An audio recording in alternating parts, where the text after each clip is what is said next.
Hi, I'm Charles with Anycap. This is part 1 of my recap for the 2022 anime Engage Kiss.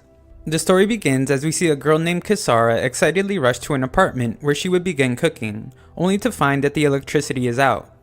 At a cafe, we are introduced to a girl named Ayano. She watches in awe as our protagonist named Shu scarfs down all the food in front of him. Ayano is concerned about the speed at which he eats, but Shu explains that he hasn't eaten in days. He also reveals that he hasn't been able to find work in a while, and she expresses disappointment for him leaving the company she works for. However, he makes it clear that it's his life and will make all the decisions about his future. Furthermore, he promised himself to give everything he has to be independent and not rely on anyone, even if it means dying alone.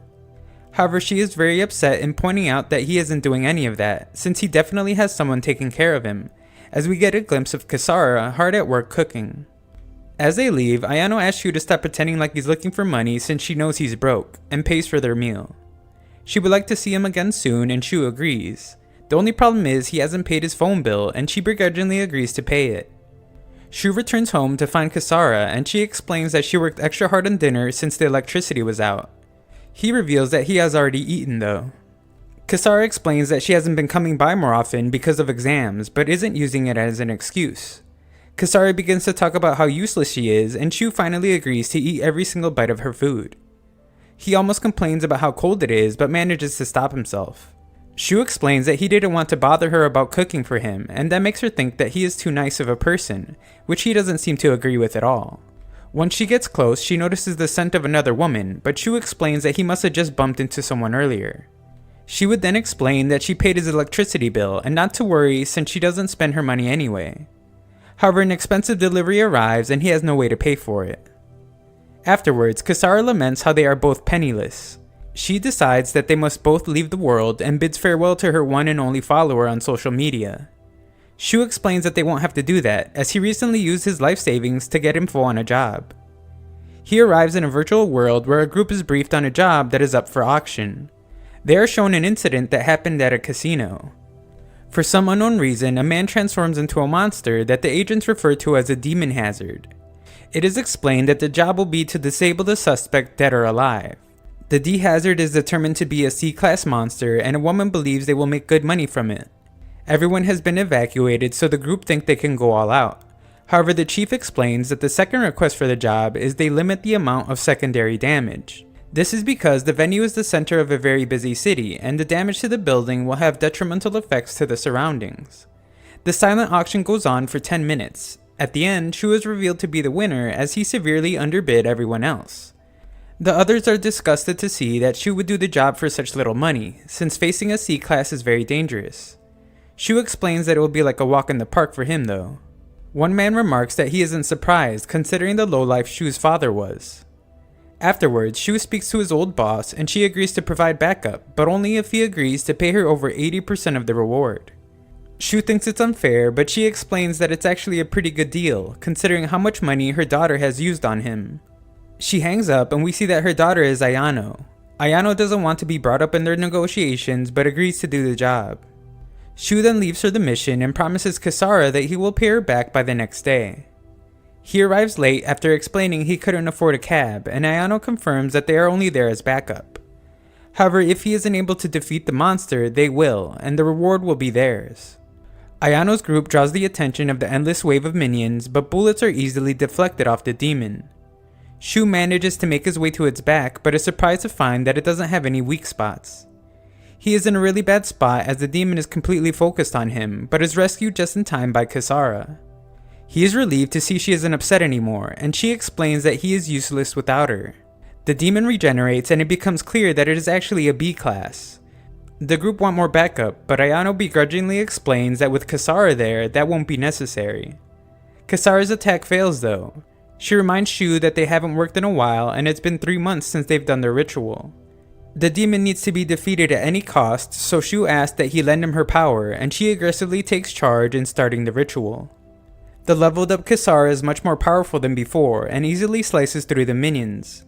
She tries to hit Ayano with their body parts though and explains that she is just a useless old woman.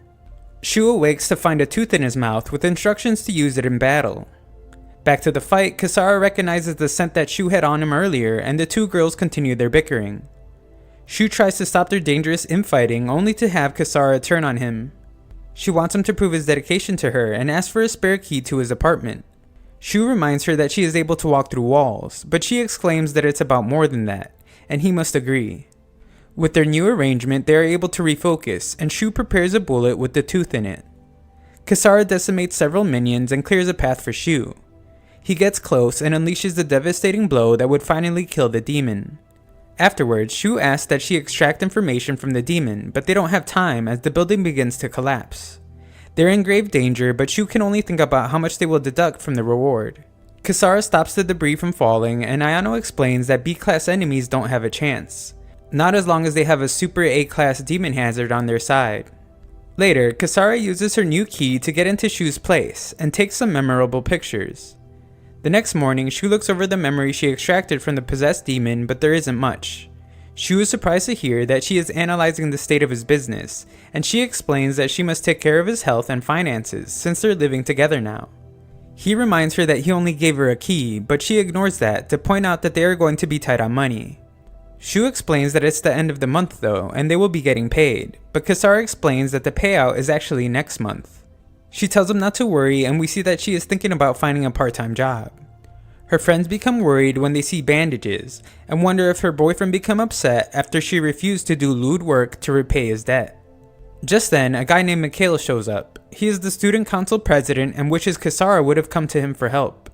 He ignores the other girl's request for important school matters and invites Kisara to a party later that night, but they are all gone. Elsewhere, Shu asks Ayano if he could be a subcontractor for her company, and offers to do any kind of work they need, including security or even traffic guidance. She is irritated by his insincere voice though, and points out how the pink-haired girl would be upset if she knew he was there. Shu explains that he is more broke than ever and doesn't have a choice, so Ayano decides to consult the company president, aka her mother. However, she sees a post Kisara made about them living together and storms off. Elsewhere, a man explains that the Anti-Demon Bureau chief would like for the mayor's party to be postponed or cancelled. This is because they found evidence that a student they suspected of demon possession is planning to assassinate the mayor. The mayor's advisors refuse, but ask that they provide security instead, and request that any fighting be kept indoors, since the cover-up for the casino incident proved to be difficult. The man explains to Ayano's mother named Akino that there will be no auction for this job, since a demon hazard has not been confirmed, and it will be given to her company, the AAA. She knows of someone that she can hire to do it for cheap, and we see that the person is Shu. He is working with a man named Miles, Ayano, and Kisara. Kisara tries to take a bit of the delicious food, but is interrupted by Mikhail, who is extremely glad she came. Nearby, Miles explains that their suspect is someone his boss has been trying to capture for some time. He was just a normal student until the day he came up with an elaborate plan for terrorism. It is suspected that he made a deal with a demon agent and gained the power and knowledge of a demon. They understand that the kid is just a pawn, but if they can trace any clues back to the agent, they may be able to act before the demon hazard even happens. Miles asks that Shu come to dinner one night since his daughter Melissa has been asking about him, but he avoids the question by asking for a cigarette. The mayor makes a speech about how prosperous Beiran City is, but Kisara can only think about how there are still those that struggle every day living there. We then hear the thoughts of the suspect, who explains that the people who have had their dreams crushed by the city have fallen into an underground society, turning to crime and planning to devastate the city. The mayor then praises Orgonium, the ultimate clean energy source that will allow Beiran to continue being an eternal paradise. Shu is disgusted to hear that though, knowing that the city is filled with demons, and it's the place where his entire family was massacred. The demon explains that the mayor hides the existence of demons, but will no longer be able to once he reveals himself and kills the mayor. However, Kisara acts quickly and stops him before the crowd sees. The venue is sealed and the chase begins. Ayano gets caught off guard for a moment, but Kisara once again arrives to help stop the demon. Shu arrives to join the fight and they manage to corner it. However, he receives a call from Akino instructing them to capture him alive, since he managed to keep his human mind even after becoming a demon. The demon can't understand why they just ignore the mayor's lies, but they are too busy thinking about how they're going to capture him, since they don't own any capturing gear. It's expensive and will require them to use the entire payment for the job. The demon explains that the mayor is hoarding clean energy out of greed, but the tourists are arguing about how Shu's spending affects their lives. However, the demon points out how things that happened to Shu's family were covered up as well, and makes his escape. Kisara begs that he not make the purchase, since it means they will have to continue their poor quality of life. Shu explains that he actually doesn't mind eating her bean sprouts every day and buys this stuff anyway. The delivery is instant and Shu lucks out when he notices that the demon was incapacitated already. Afterwards, Kisara wonders if anything the demon said bothered him, but Shu explains that it doesn't matter since jobs from the government are the only way he can earn money.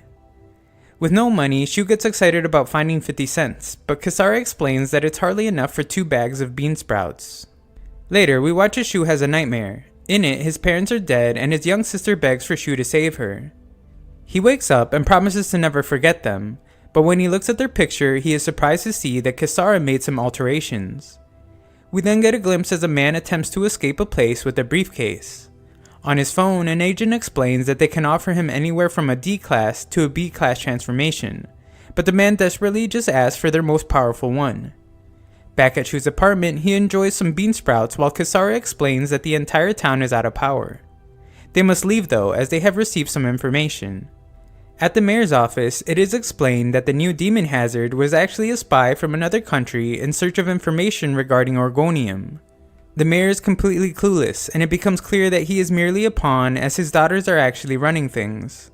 They must explain that Orgonium is a next-generation energy source. Their city holds state-of-the-art mining technology and other countries desperately want to get their hands on it. The girls prepare for a massive cover-up and simply leave their father with signing paperwork. Elsewhere, Shu meets with Ayano, who is embarrassed when it's clear that she changed out of her work clothes to meet with Shu. He shows her the information he received about a B-class demon and the emblem it left behind that is similar to the one from the casino. She is surprised that he was able to get such valuable information before the auction even started. He acknowledges that the person sending the info must be exploiting how desperate he is for money to use Kisara's powers. He explains that he knows what he is doing and she should trust his decision making. However, she is quick to point out all his horrible decisions recently. At the auction, Shu wins once again with the bid of $200,000.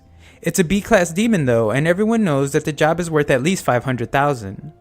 That doesn't matter though, since the chief cancels the auction.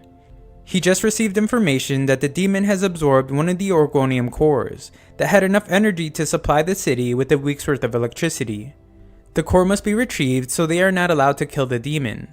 Shu objects to them nullifying his winning bid and restarting the auction, but everyone is aware that he doesn't have the means to capture such a large demon. Elsewhere, it is explained that Shu is the most powerful demon exterminator and the only demon user in the city.